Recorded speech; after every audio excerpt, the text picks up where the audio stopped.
सहज लिळी उदकी वह्या तुम्ही रक्षिलिया निज सत्ते अहो स्वामी तुकया देवा यावरी न करावा भेद निळा म्हणे धरा राहते तरी जागमती निरूपमा अहो स्वामी तुकया देवा यावरी न करावा भेद नाम म्हणता मोक्ष नाही सपरिषद घडतील काही बधीर व्हावे त्यांच्या ठाई दुष्ट वचन वाक्य ते जयाचे राहिले मानसी त्याची पावले दयासी तास पडता गेली भरते शिवाचाळे नवविधीचा निषेध जेणे मुखे करती वाद जन्माले नित्य शुकरी अति संसारा काय संग वेळोवेळा आठव नाही त्या चांडाळा नामासाठी बाळा क्षीरसागरी कोंडिले आपली या नामासाठी लागे शंखा सुरापाठी फोडोनिया पटिली विचारी काढिले जगी प्रसिद्ध आहे बोली नामे गणका तारली आणि हे उधरली पातकी महादोषी जेहे पवाडे गर्जती नाम प्रसादाच्या चित्ती जळता पुडता घाती राखी खाती विषयाचे काय संवयशी कीर्ती तुका म्हणे नाम ख्याती नरका प्रति जाती निषेधिती ती एक जयाची राहिली मानसी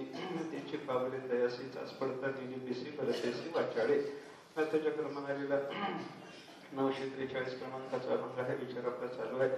महाराज या अभंगातून व्यतिरेक मुखानं भगवंताच्या नामाचा महिमा सांगतात. कारण नामस्मरण करून मोक्ष नाही, नवविधा भक्ती करून मोक्ष नाही असं म्हणणारी जी मंडळी आहे त्यांचा निषेध महाराजांनी अभंगातून केलेला आहे. आणि त्यांचा निषेध ज्या अर्थी करतात त्या अर्थी नामाने मोक्ष निश्चित आहे, भक्तीनं निश्चित मोक्ष आहे हेच महाराजांना व्यतिरेक मुखानं या अभंगातून सांगायचं आहे. असा आपला विचार या अभंगाच्या संदर्भात चालू झाला. जवळजवळ महाराजांनी हे आपल्याला इथे सिद्ध करून दिलेलं आहे की नामाने आणि नवविधा भक्तीने निश्चित मोक्ष आहे.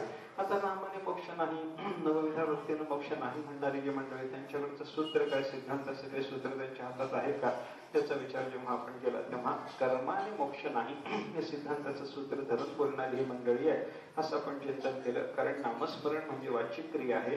कोणत्याही नवविधा भक्तीच्या प्रकाराचा विचार जर केला तर तिथं कुठे शारीरिक, कुठं वाचिक, कुठं मानसिक कोणती ना कोणती क्रिया असल्याच्या शिवाय कोणत्याही भक्तीचा प्रकार होत नाही असं आपण चिंतन केलं.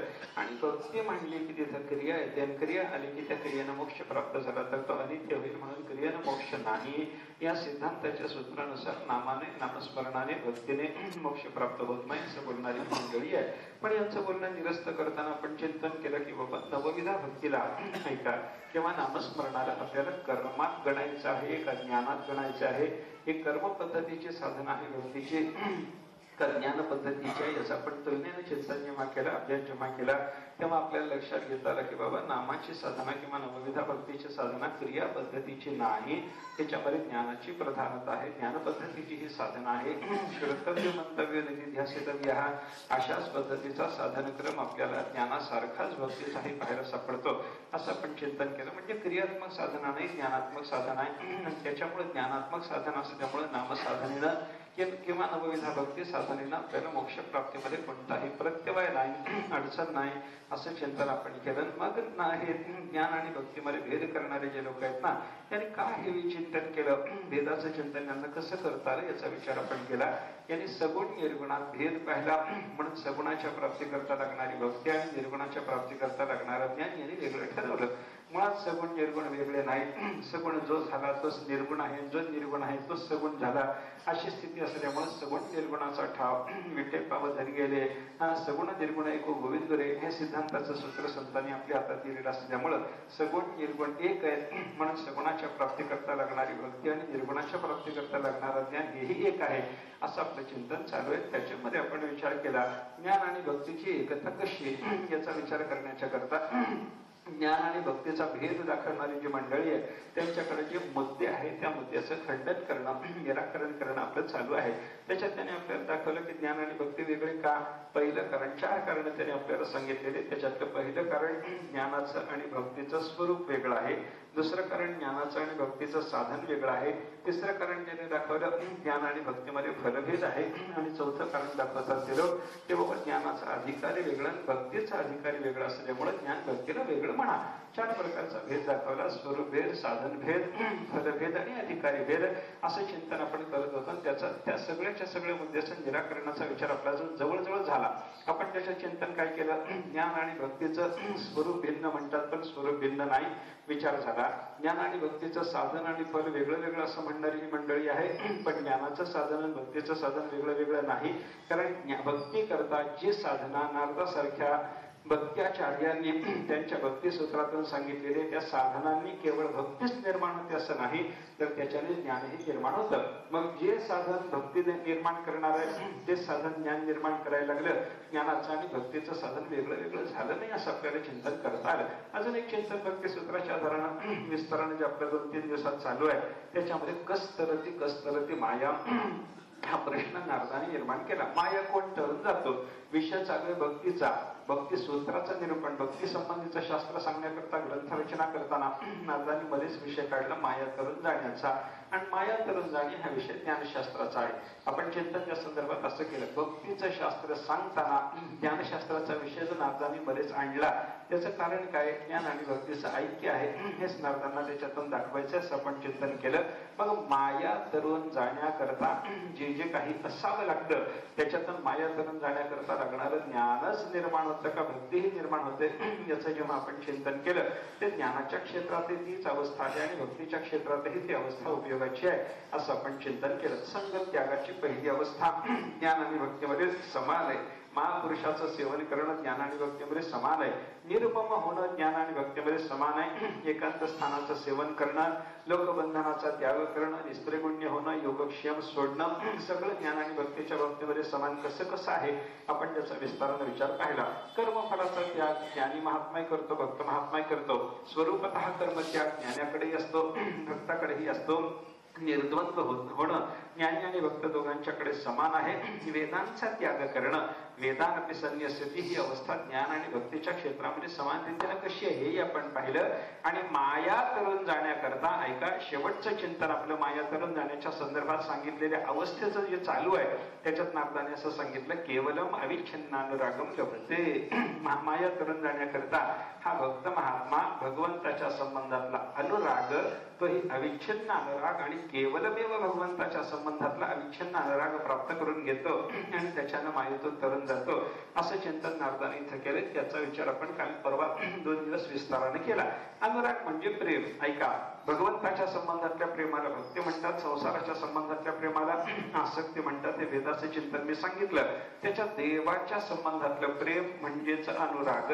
आणि हा अनुराग तो सुद्धा विच्छिन्न न होणारा अविच्छिन्न अशा पद्धतीचा भक्ताच्या अंतःकरणात निर्माण झालेला असतो. आपण विचार केला, प्रेमाच्या विच्छेदाची जी काही निमित्त असतात ती सगळी निमित्त उपस्थित होऊनही ज्या प्रेमाचा विच्छेद होत नाही त्या प्रेमाला म्हणायचं अविच्छिन्न अनुराग असं आपण चिंतन केलं. कारण सर्वथा ध्वंसरहितम सत्यपि ध्वंस कारणे यद्भाव बंधनम युनोह तत्प्रेमा परिकीर्तितः असं प्रेमाचं रक्षण केलेलं आहे.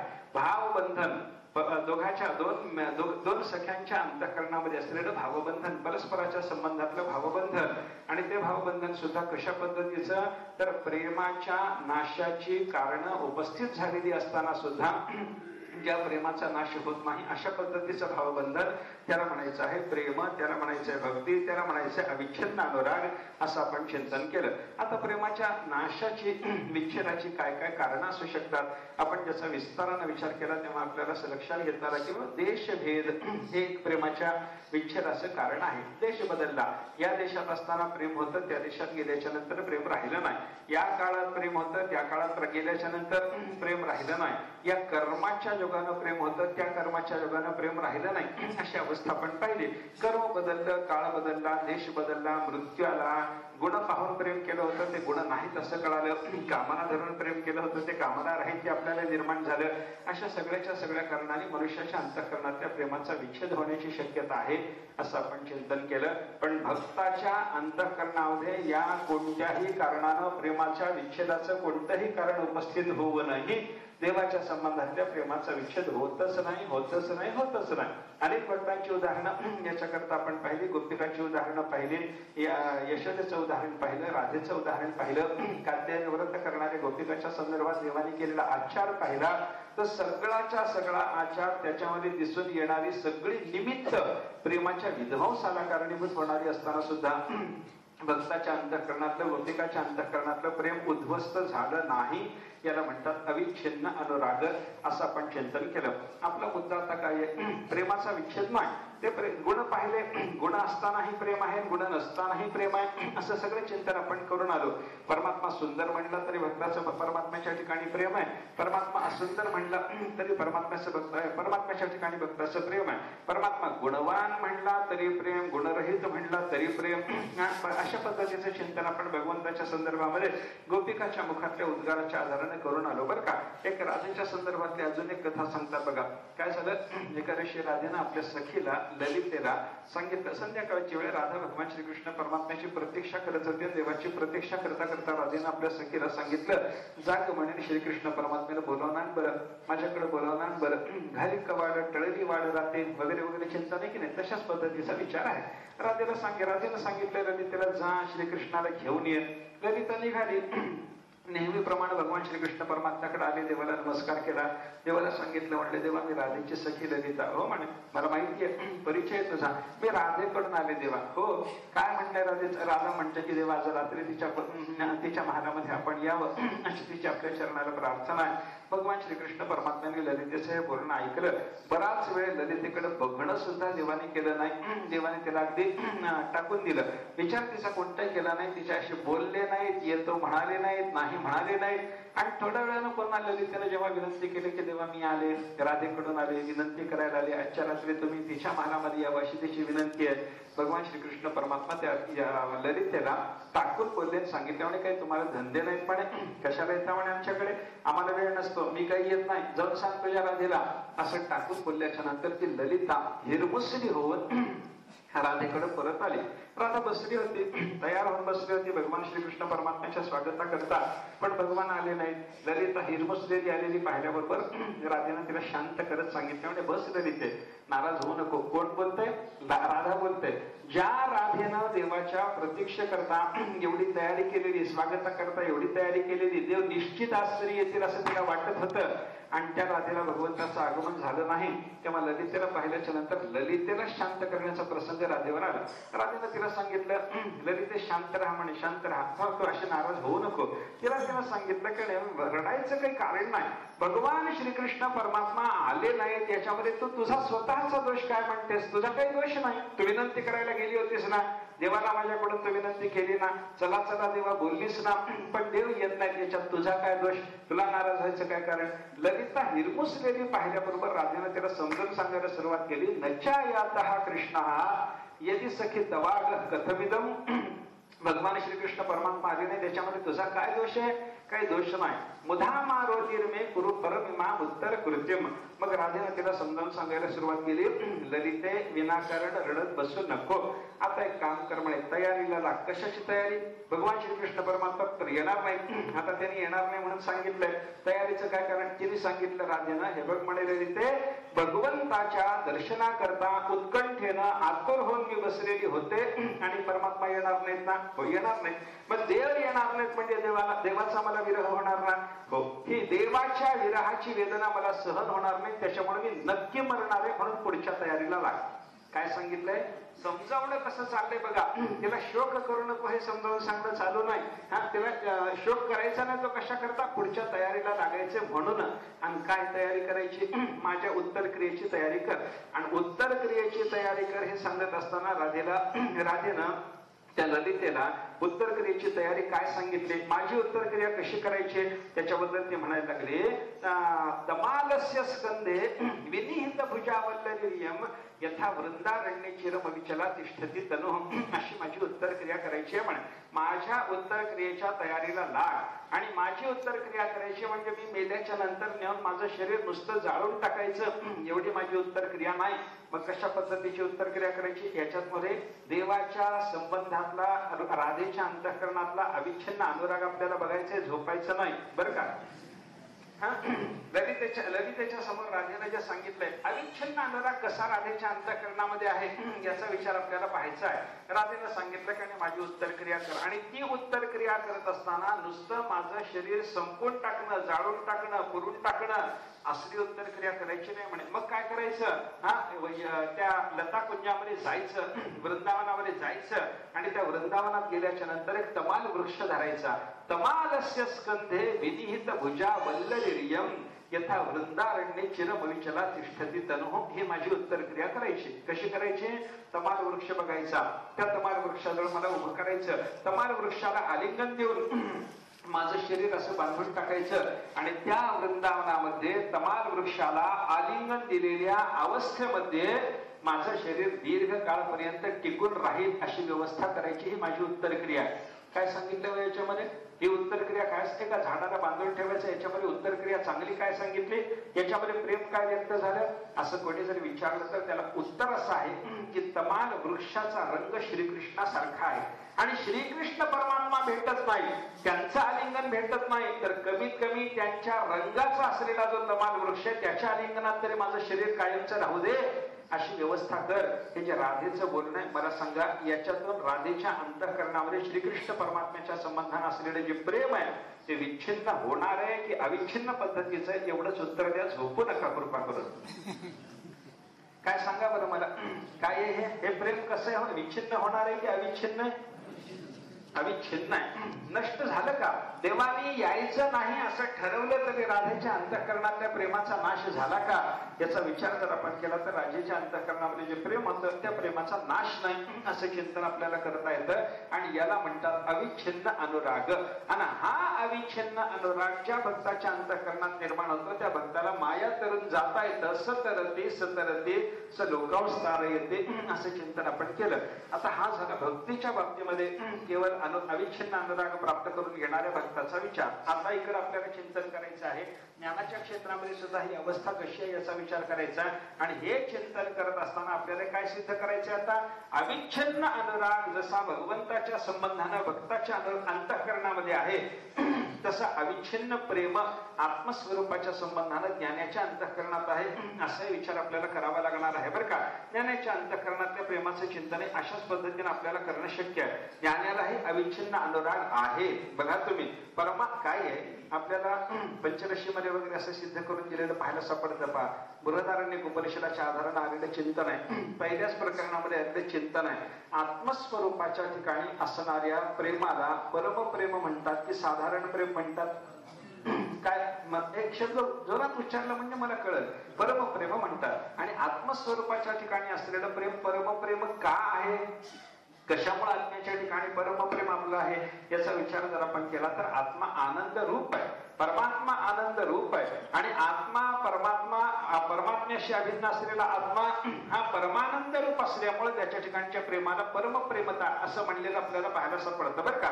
विचार करा आत्म्याची काय आहे? आत्म्याच्या ठिकाणी असलेल्या आनंदाची परमता ती सिद्ध करून देण्याकरता आत्म्यावर असलेलं प्रेम ते सुद्धा परम आहे हे आपल्याला पंचदशीकाराने सिद्ध करून दिलेलं आहे. बघा तुम्ही एखाद्याच्या ठिकाणी आनंद असला, एखाद्या वस्तूच्या ठिकाणी आनंद असला तर त्या वस्तूवर आपलं प्रेम आहे की नाही सांगा बरं मला. ज्या वस्तूच्या ठिकाणी आनंद आहे, जी वस्तू आपल्याला मिळाल्यावर आनंद होणार आहे त्या वस्तूच्या ठिकाणी माणसाचं प्रेम असतं की नाही? असतं. म्हणजे जिथं आनंद आहे तिथं प्रेम असतं. आता जिथं आनंद आहे तिथं जर प्रेम असेल तर जिथे परम आनंद आहे तिथं असणारं प्रेम सुद्धा परमप्रेम असणार की नाही? परमप्रेम असणार आहे. म्हणून बघा तुम्ही आनंदाची मीमांसा करत असताना पंचरशीकारांनी केलेला विचार अशा पद्धतीचा आहे. पहा तत्प्रेमात्मार्थ मन्यत्र नैव मन्यार्थमात्मनि अतस्तत् परमंतेन परमानंद आत्मनः. पंचरशीकारांनी विचार मांडला. आपल्याला सांगितलं पंचरशीकारांनी की बाबा मनुष्याच्या प्रेमाचा विचार करा. ऐका आपलं प्रेम कुठं कुठं आहे याचं चिंतन करा. अन्य पदार्थाच्या ठिकाणी हे आपलं प्रेम आहे, आपल्या आत्म्यावर आपल्यावर स्वतःवरही आपलं प्रेम आहे. बरोबर आहे ना मी बोलतो ते? इतराच्या ठिकाणीही आपलं प्रेम आहे, आपल्या स्वतःवरही आपलं प्रेम आहे. पण इतरावरचं प्रेम आणि आपल्यावरचं प्रेम याचा विचार करा. इतरावरचं प्रेम इतराकरता आहे की इतरावरचं प्रेम आत्म्याकरता आहे? इतरावर असलेलं प्रेम इतराकरता की इतरावरचं प्रेम आत्म्याकरता? उत्तर द्या. बायकोवरचं प्रेम नवरा जे करतो, बायकोवर प्रेम करतो, ते बायकोवरचं प्रेम बायको करता की बायकोवरचं प्रेम स्वतः करता? स्वतः करता. पैशावरचं प्रेम पैसा करता की पैशावरचं प्रेम स्वतः करता? स्वतः करता. पैसा म्हणून पैशावर प्रेम नसतं. हा पैसा माझ्या उपयोगाला पडणार आहे म्हणून पैशावर प्रेम आहे की नाही? मग पैसा मला उपयोगाला पडणार आहे म्हणून जर पैशावर प्रेम झालं तर पैशावरचं प्रेम पैसा करताय की पैशावरचं प्रेम आत्म्या करताय? आज्ञा करतात. लक्षात आलं नसलं तरी पुन्हा पुन्हा चिंतन केल्यावर लक्षात येईल. पैसा आपल्या करता आहे म्हणून पैशावरचं प्रेम आपल्या करता आज्ञा करता झालं. बायको आपल्या करताय, नवरा आपल्या करताय, जनावर आपल्या करताय, शेतीबाडी आपल्या करताय, घरदार आपल्या करताय. म्हणजे घरावर प्रेम आहे, पैशावर प्रेम आहे, बायका लेकरावर प्रेम आहे, नवऱ्यावर प्रेम आहे, जनावरावर प्रेम आहे. या सगळ्या वस्तूच्या ठिकाणी मनुष्याचं प्रेम जरी असलं तरी त्या वस्तूच्या करता प्रेम आहे की ती वस्तू आपल्याला उपयोगी आहे म्हणून त्याच्यावर प्रेम आहे. आपल्याला उपयोगी असते तेव्हा प्रेम त्या वस्तूवर असतं. म्हणून याज्ञवल्क्यांनी हा विषय समजून देताना 14 विकल्प मांडलेत आणि त्या 14 विकल्पामध्ये एक एक वस्तू आपल्याला दाखवून त्या वस्तूच्या ठिकाणी माणसाचं जे प्रेम आहे ते त्या वस्तूच्या करता नसून स्वतःच्या करता आहे असा प्रत्येक वेळेला शब्द प्रयोग त्यांनी केलेला आहे. नवारे बलिवर्धस्य कामाय बलिवर्धः प्रिय भवति आत्मनस्तु कामाय बलिवर्धः प्रिय भवति. नवारे जायाया कामाय जाया प्रिया भवति आत्मनस्तु कामाय जाया प्रिया भवति. नवारे पत्युः कामाय पतिः प्रिय भवति आत्मनस्तु कामाय पतिः प्रिय. हे सगळे विकल्प त्याने मांडलेले आपल्याला पाहायला सापडतात. बलिवर्ध म्हणजे बैल. शेतकऱ्याचं बैलावर प्रेम आहे पण बैलावर असलेले शेतकऱ्याचं प्रेम बैला करता की बैलावरचं प्रेम स्वतः करता? स्वतः करता. बैल याला उपयोगी पडला नसता. समजा माझा बैल आहे आणि तुम्ही त्याच्यावर प्रेम करायला लागलात असं होईल का? होत नाही. का होत नाही? माझा बैल तुम्हाला उपयोगी पडत नाही म्हणून तुम्ही माझ्या बैलावर प्रेम करत नाही असं होईल की नाही? माझा बैल असला माझंच प्रेम आहे, तुमचा बैल असला तुमचंच प्रेम आहे. त्याचं कारण काय? ज्या बैलाचा आपल्याला उपयोग आहे त्याच बैलावर प्रेम दिसलं. अर्थ काय झालं? अर्थ काय झाला? बैलावरचं जे प्रेम आहे ते बैला करता नसून बैलावरचं जे प्रेम आहे ते स्वतः करता आहे. बायकोवरचं प्रेम बायको करता नसून स्वतः करता आहे. नवऱ्यावरचं प्रेम नवऱ्या करता नसून स्वतःच्या करता आहे. घरादारावरचं प्रेम घरादारा करता नसून स्वतः करता आहे. अर्थ काय झाला? अन्य पदार्थाच्या ठिकाणी आणि अन्य व्यक्तीच्या ठिकाणी जे जीवाचं प्रेम आपल्याला पाहायला सापडतं ते अन्याच्या करता नसून स्वतःच्या करता आहे. तत्प्रेम आत्मार्थम अन्यत्र म्हणून पंचरशिकारांनी भाषाच अशी वापरली.